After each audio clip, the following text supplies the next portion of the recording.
जय हिंद फ्रेंड, हिंदी और प्राइड में आप सभी का स्वागत है। फ्रेंड्स, यहाँ पे हम अनेक शब्दों के लिए एक शब्द पर डिस्कशन कर रहे हैं। और देखिए, क्वेश्चन ये दिया है कि दिए गए वाक्यांश के लिए एक शब्द दीजिए। पहाड़ का निचला भाग क्या कहलाता है? आदित्य का, उपत्यका, औरस और पहाड़ी। तो जो पहाड़ का निचला भाग होता है उसे उपत्यका कहते हैं। पहाड़ के निचले भाग को उपत्यका कहते हैं।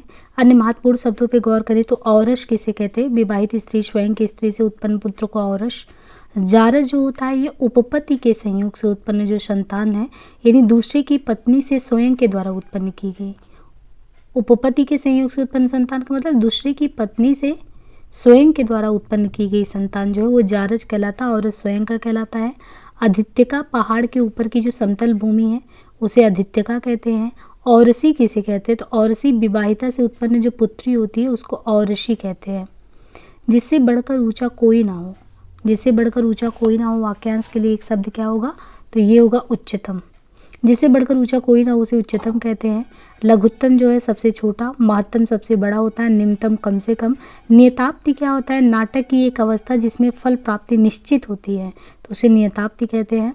जिस पर उपकार किया गया उसके लिए एक शब्द क्या है? तो ये होगा, जिस पर उपकार किया गया उसको उपकृत कहते हैं। जिसने उधार लिया हो वाक्य के लिए उपयुक्त शब्द क्या है? तो जिसने उधार लिया हो उसके लिए यहाँ पे ऋणी, ऋणी जो होगा वो जिसने उधार लिया हो, ऋणी शब्द उसके लिए प्रयोग में आता है। जिसका संबंध इतिहास से हो उसके लिए एक शब्द बताइए। तो जिसका संबंध इतिहास से उसके लिए ऐतिहासिक जो है, ऐतिहासिक जो है वो प्रयोग होगा। औदार्यदाता, औदार्यदाता संबंध जो औदार्यदाता है वो शब्द के लिए एक वाक्य क्या है? तो वह है जो सब कुछ उदारता से देना चाहता हो उसको औदार्यदाता कहते हैं। औदार्यदाता शब्द के लिए एक वाक्य जो सब कुछ उदारता से देना चाहता हो, है ना। और उपनिवेश से संबंध हो जिसका उसके लिए एक शब्द क्या है? उपनिवेश से संबंध हो जिसका उसके लिए एक शब्द उपनिवेश, औपनिवेशिक है। उपनिवेश से संबंध हो जिसका उसके लिए एक शब्द औपनिवेशिक है। जिसका संबंध उपन्यास से उसे औपन्यासिक कहते हैं। उपनिवेशों का अपने अधीन रखने का सिद्धांत उपनिवेशवाद कहलाता है। कांटों से भरा हुआ वाक्य के नीचे दिए गए विकल्प में से एक शब्द चुनिए। तो कांटों से भरा हुआ उसको कंट का कीड़ कहते हैं। कांटों से भरा हुआ वाक्य के लिए एक शब्द जो है कंट का कीड़। कंटक का अर्थ कांटा होता है जो गंदा कपड़ा पहना हो, वाक्य के लिए एक शब्द कुचैला भी प्रयोग में आता है। विकीर्ण का अर्थ फैलाया हुआ। दिए गए वाक्यांश के लिए एक शब्द है, जैसे खेतों में मेड़ों से बनाए गए जो छोटे छोटे वर्गाकार या आयताकार भाग है उन्हें क्या कहते हैं? तो क्यारियाँ कहते हैं। जो खेतों में क्यारियाँ बनती है, इसके बीच कुछ भी बोया जाए, क्यारियों पे कुछ लगाया जाए तो खेतों में मेड़ों से बनाए गए जो छोटे छोटे वर्गाकार या आयताकार हैं वो क्यारी कहलाते हैं। परनाला किसे कहते हैं? तो जो बड़ी नाली जिसे होकर गंदा पानी बहता है उसको परनाला कहते हैं। नित्य स्नायी जो प्रतिदिन नहाता हो उसको नित्य स्नायी कहते हैं। निर्बाध जो बिना किसी बाधा के हो। जिसका जन्म कन्या के गर्भ से हुआ उसके लिए एक शब्द कौन सा होगा? तो जिसका जन्म कन्या के गर्भ से हुआ उसके लिए जो प्रयोग होगा कानिन। कानिन, जिसका जन्म कन्या के गर्भ से हुआ उसके लिए कानिन शब्द का प्रयोग होता है। यानी जिसका जन्म कन्या के गर्भ से, यानी जो अविवाहित स्त्री है उससे जो पुत्र होता है उसको कानिन कहते हैं। जिसका जन्म कन्या के गर्भ से हुआ वही क्वेश्चन रिपीट हुआ है। तो देखिए आरो में वो पूछा गया है, कानिन कहते हैं, है ना। अविवाहित स्त्री से जो पुत्र प्राप्त हो तो वो जो है कानिन कहलाता है। कृतज्ञ किसका संक्षिप्तीकरण है?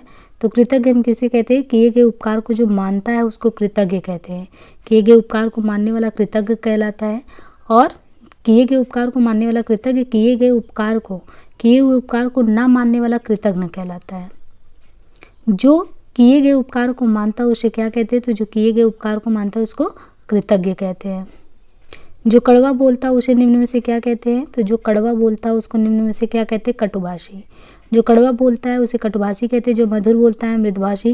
कांटों या बाधाओं से भरा हुआ कंठ का कीड़। कान के नीचे लटकता हुआ कोमल भाग कर्णपाली। जिसकी घोषणा की गई उसे घोषित कहते हैं। जो जरा सा भी खर्च करने में आनाकानी करता है उसे क्या कहते हैं? कृपण। जो जरा सा भी खर्च करने में आनाकानी करता है वाक्य के लिए एक शब्द कृपण है। कम खर्च करने वाले को मितव्ययी कहते हैं। जिसका हाथ तेज चलता है उसको क्षिप्रहस्त कहते हैं। तो जो जरा सा भी खर्च करेगा और आनाकानी करेगा वो तो कृपण है, लेकिन जो कम खर्च करने वाला उसको मितव्ययी कहते हैं। और जिसका हाथ तेज चलता है उसको, तेज हाथ चलाने वाले को क्षिप्रहस्त कहते हैं। कान के नीचे जो लटकता हुआ कोमल भाग है उसके लिए कर्णपाली। कान से नीचे लटकता हुआ कोमल भाग कर्णपाली कहलाता है। कर्ण फूल जो होता है वो कान में पहनने वाला एक आभूषण होता है। जो अपने कर्तव्य का निश्चय ना कर सके इसके वाक्य के लिए क्या होगा? तो होगा किम कर्तव्य विमूढ़। जो अपने कर्तव्य का निश्चय ना कर पाया, अर्थात जिसे अपने कर्तव्य का ज्ञान ना हो रहा हो, उसे किम कर्तव्य विमूढ़ कहते हैं। जिसे यह ना जान पड़ता हो कि क्या करूं और क्या ना करूं का अर्थ क्या है, तो वही किम कर्तव्य विमूढ़ है। अच्छे कुल में जन्म लेने वाले के लिए जो दिए गए शब्दों में से कौन सा शब्द होगा, तो जो अच्छे कुल में जन्म लिया उसको कुलीन कहते हैं। अच्छे जो कुल में जन्म लेता है उसे कुलीन कहते हैं। अभिजात शब्द भी प्रयोग में आता है। जो स्त्री कविता रचती है उसके लिए जो सही शब्द का चयन है, तो जो स्त्री कविता रचती है उसके लिए कवित्री जो है ये सही है। किशोरी शब्द के लिए उचित वाक्य क्या है, किशोरी। तो किशोरी के लिए 12 से 16 वर्ष की जो आयु की लड़की है किशोरी कहलाती है। किशोरी अथवा बाला 12 से 16 वर्ष की आयु की लड़की को कहते हैं। 1 से 10 वर्ष तक की लड़की को कन्या, 1 से 10 तक है तो उसको कन्या कहेंगे, और 12 से 16 है तो उसे किशोरी कहेंगे। जिस लड़की की शादी नहीं हुई हो उसे कुमारी कहते हैं। जिसे बाहरी जगत का ज्ञान ना हो उसके लिए कौन सा शब्द, तो उसके लिए कूपमंडूक। जिसे बाहरी जगत का ज्ञान ना हो उसको कूपमंडूक कहते हैं। अकिंचन का अर्थ है जिसके पास कुछ भी ना हो। कंजूसी से धन व्यय करने वाले के लिए एक शब्द क्या है, तो कृपण है। कंजूसी से धन व्यय करने वाला कृपण कहलाता है। जो उपकार को ना मानता हो उसके लिए कृतघ्न शब्द का प्रयोग किया जाता है। अपना उद्देश्य पूर्ण होने पर संतुष्ट ऐसे व्यक्ति के लिए एक शब्द क्या है, तो कृतार्थ है। नियम विरुद्ध असामाजिक कार्य करने वाले की सूची के लिए एक शब्द क्या है, तो नियम विरुद्ध जो है कोई काम कर रहा हो और उसके लिए एक सूची तैयार की गई हो।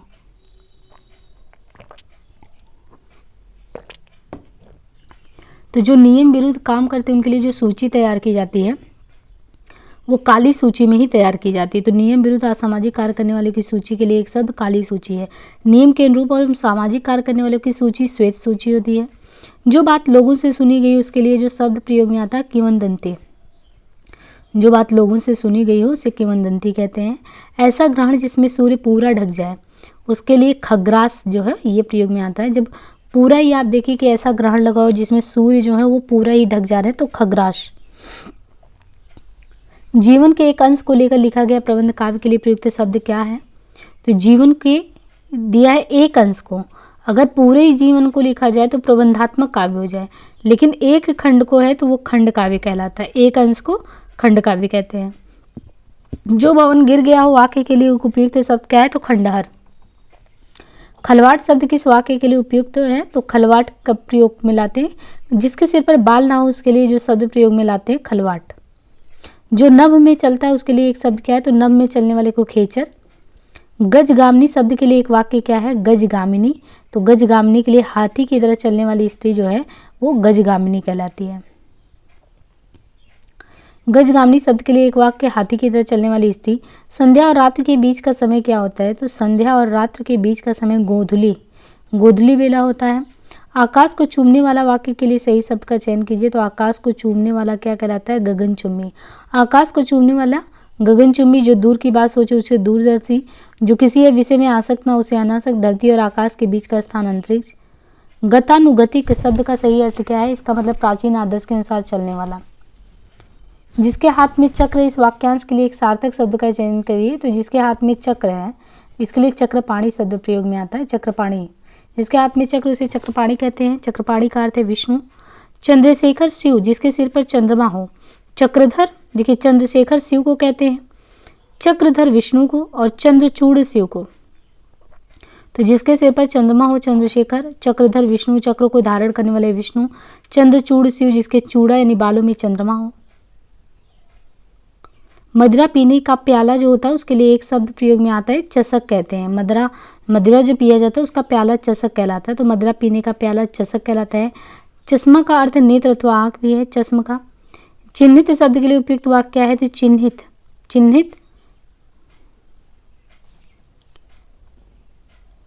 यहाँ पे देखिए जो चिन्हित शब्द है, जो चिन्हित शब्द है उसके लिए उपयुक्त वाक्य क्या है, तो जिस पर चिन्ह लगाया गया हो उसे कहते हैं चिन्हित। जिसके सिर पर चंद्र हो उसके लिए एक उपयुक्त शब्द क्या है, तो उसके लिए चंद्रशेखर। जिसके सिर पर चंद्र हो, जिसके सिर पर चंद्रमा हो, तो वापस से देखिए चंद्रशेखर, जिसके सिर पर चंद्रमा हो उसे चंद्रशेखर कहते हैं। जिसके हाथ में चक्र उसे चक्रपाणी कहते हैं। चतुर्भुज शब्द के लिए उपयुक्त वाक्य क्या है, चतुर्भुज यानी जिसकी 4 भुजाएं हैं उसके लिए जो शब्द प्रयोग में लाते हैं चतुर्भुज कहते हैं। और जिसके 4 पद है यानी जो 4 पैर वाला है, तो 4 पैर वाला है तो उसे क्या कहेंगे, उसे कहेंगे चतुष्पद। चतुष्पद अथवा चौपाया। सारी पृथ्वी के राजा को क्या कहते हैं? तो सारी पृथ्वी के राजा चक्रवर्ती होते हैं। सारी पृथ्वी के राजा समुद्र पर्यंत पृथ्वी के स्वामी, किसी समूह या दल के अधिपति और असमुद्रांत भूमि पर राज्य करने वाले को चक्रवर्ती कहते हैं। पति द्वारा त्यागी गई नारी क्या कहलाती है? तो जो पति द्वारा त्यागी गई नारी है वो परित्यक्त्या, ये क्षणवे भी कहते हैं। छत्तीसगढ़ी भाषा में पति द्वारा जो त्यागी गई नारी है उसको क्षणवे कहा जाता है छत्तीसगढ़ी भाषा में। किसी छोटे से छोटे काम में त्रुटि ढूंढना, यानी छोटी से छोटे काम है और आप गलती ढूंढ रहे हैं तो उसको छिद्रान्वेषी कहते हैं। छोटे से छोटे काम में गलतियां ढूंढ रहे हैं तो छिद्रान्वेषी हैं। किसी तथ्य को जानने की इच्छा रखने वाला, तो कोई भी तथ्य आप जानना चाहते हैं तो बहुत ही जिज्ञासु प्रवृत्ति के हैं तो उसको जिज्ञासु कहते हैं। जल में रहने वाले प्राणी के लिए जो शब्द है वो जलचर है। जल में जन्म लेने वाला जो है वो जलज कहलाता है। जीतने की इच्छा है तो एक शब्द क्या है? तो जीतने की इच्छा जिगीसा कहलाती है। देखिए, जो जीतने की इच्छा है उसको जिगीसा कहते हैं और अधिक समय तक जीने की इच्छा को जिजीविषा कहते हैं। किसी पर विजय प्राप्त करने की इच्छा रखने वाला वाक्यांश के लिए एक शब्द क्या है? तो यदि किसी पर विजय प्राप्त करना चाहते हैं तो इच्छा रखने वाले वाक्यांश के लिए एक शब्द क्या है? जिगीसु। किसी पर विजय प्राप्त करने की इच्छा रखने वाले वाक्यांश के लिए एक शब्द जिगीसु है। इंद्रियों को जीत लिया हो जिसने, वाक्यांश के लिए सही शब्द क्या है? तो इंद्रियों को यानी जितेंद्रिय। इंद्रियों को जीत लिया हो जिसने, वाक्यांश के लिए एक शब्द जितेंद्रिय है और इंद्र को जीतने वाले के लिए इंद्रजीत है। पैसे से मनुष्य की जीवन जीने की इच्छा बलवती होती है। तो जीवन जीने की इच्छा बलवती होती है किससे? पैसे से मनुष्य का। तो यही है कि जब जीना चाहता है तो जिजीविषा है। जीवन जीने की चाह, और जीवन जीने की चाह मतलब जिजीविषा।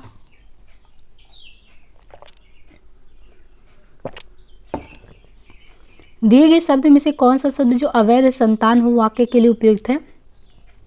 जो अवैध संतान हो उसके लिए जो उपयुक्त है वो है जारज।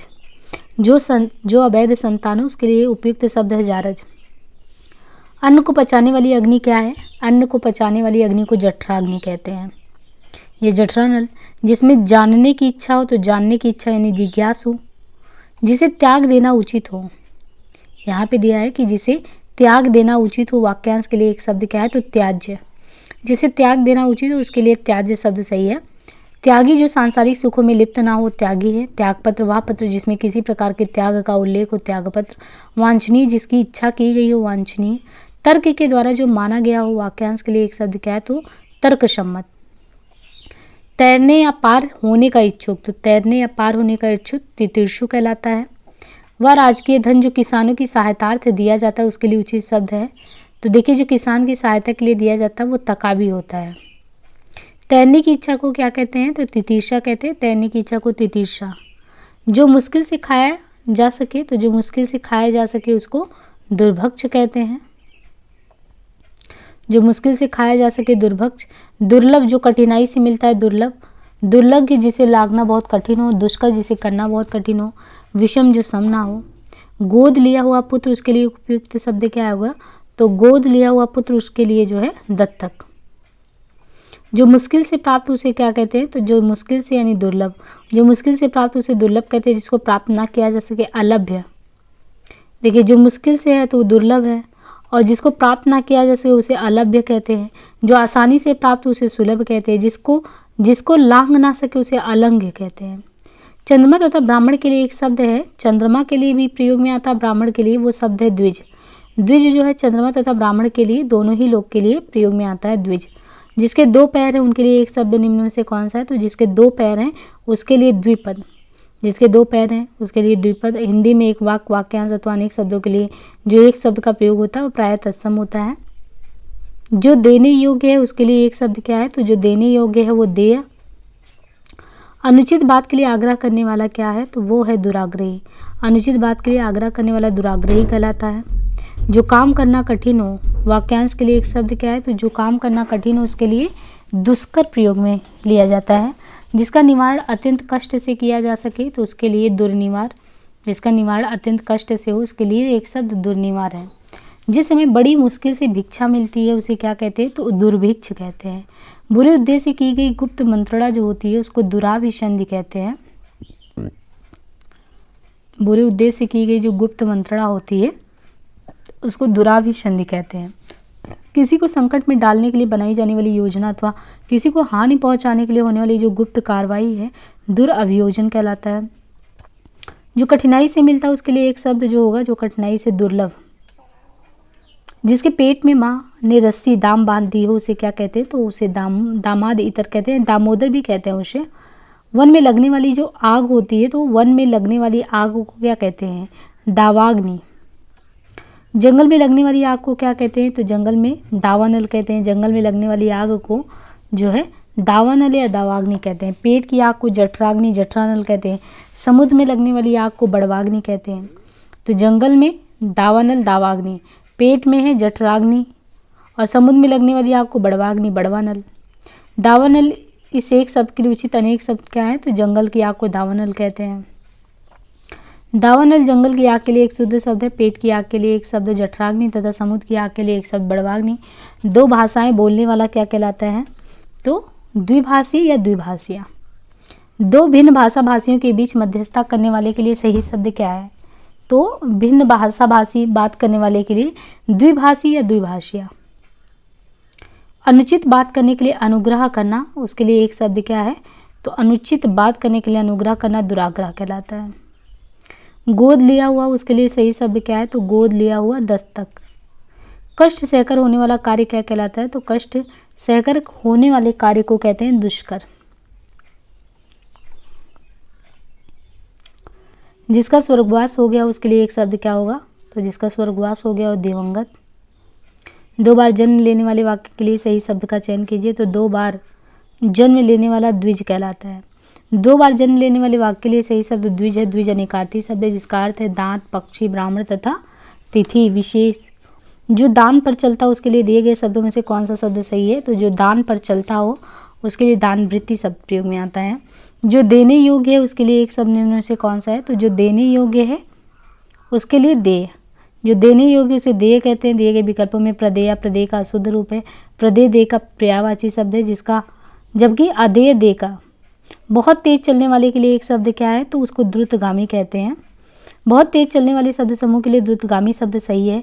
बलिदान की भावना के प्रेरक होते हैं, तो बलिदान की जो भावना है उसके प्रेरक तत्व क्या होते हैं, देशभक्त। जिसका दमन किया गया उसके लिए एक शब्द क्या है, तो जिसका दमन किया गया उसके लिए दमित। दमित शब्द प्रयोग में आता है। जो देखने के योग्य हो उसके लिए कौन सा शब्द सही है, तो जो देखने के योग्य हो उसको क्या कहते हैं, उसको दर्शनीय कहते हैं। दिशाएं ही जिनका वस्त्र उन्हें क्या कहते हैं, तो देखिए जिनका दिशा वस्त्र होता है उसको दिगंबर कहते हैं। जो कठिनाई से मिलता हो उसके लिए जो शब्द प्रयोग में आता है तो दुर्लभ। जो कठिनाई से मिलता हो उसके लिए जो शब्द प्रयोग में आता है उसको दुर्लभ कहते हैं। दीर्घसूत्री का अर्थ क्या होता है, तो दीर्घसूत्री का अर्थ है धीमी गति से कार्य करने वाला दीर्घसूत्री कहलाता है। विलंब अथवा धीमी गति से काम करने वाला। जिसका दमन करना ही कठिन हो उसके लिए दुर्दमनीय शब्द का प्रयोग होता है। जो कठिनाई से समझने ही योग्य हो उसको कहते हैं दुर्बोध। शक्तिशाली, दयालु, शांत, धीर और योद्धा नायक के लिए एक शब्द क्या है, तो अगर दयालु है, शक्तिशाली है, शांत है, धीर पुरुष है तो ऐसे को क्या कहते हैं, धीरोदात्त। देखिए शक्तिशाली, दयालु, शांत, धीर और योद्धा नायक के लिए एक शब्द धीरोदात्त है। किंतु सूरवीर, किंतु अभिमानी, सूरवीर हो लेकिन अभिमानी हो तो उसके लिए धीरोधत्त। धत्त जो है ये सूरवीर तो है लेकिन अभिमानी है, लेकिन कोई शक्तिशाली है फिर भी दयालु है तो वो धीरोदात्त है। जबकि सूरवीर किंतु ललित कलाओं का प्रेमी है तो धीर ललित कहलाता है। किसी के पास रखी हुई दूसरे की वस्तु के लिए एक शब्द क्या है, तो उसे कहते हैं धरोहर। बिना पलक झपकाए के लिए एक शब्द क्या होगा, तो बिना पलक झपकाए इसके लिए एक शब्द क्या होगा, निर्निमेष। बिना पलक झपकाए के लिए एक शब्द निर्निमेष होगा। चकित, आश्चर्य युक्त होना, चक्रवर्ती, समुद्र पर्यंत पृथ्वी का अधिपति, चरुआ, चौड़े मुंह वाला, मिट्टी का बर्तन। रात में विचरण करने वाले प्राणी को क्या कहते हैं, तो निशाचर कहते हैं। देखिए रात में जो विचरण करता है प्राणी, तो रात में विचरण करने वाले प्राणी को क्या कहते हैं, निशाचर। निशाकर चंद्रमा को कहते हैं। अभी अभी जन्म लेने वाला, इसके लिए एक शब्द क्या है, तो अभी अभी जन्म लेने वाला नवजात। जो नया आया हो उसके लिए एक शब्द क्या है, तो जो नया आया हो नवागंतुक। और इस तरीके से इस टॉपिक को यहीं पे फिनिश करते हैं, बाकी मिलते हैं नेक्स्ट पार्ट में। धन्यवाद।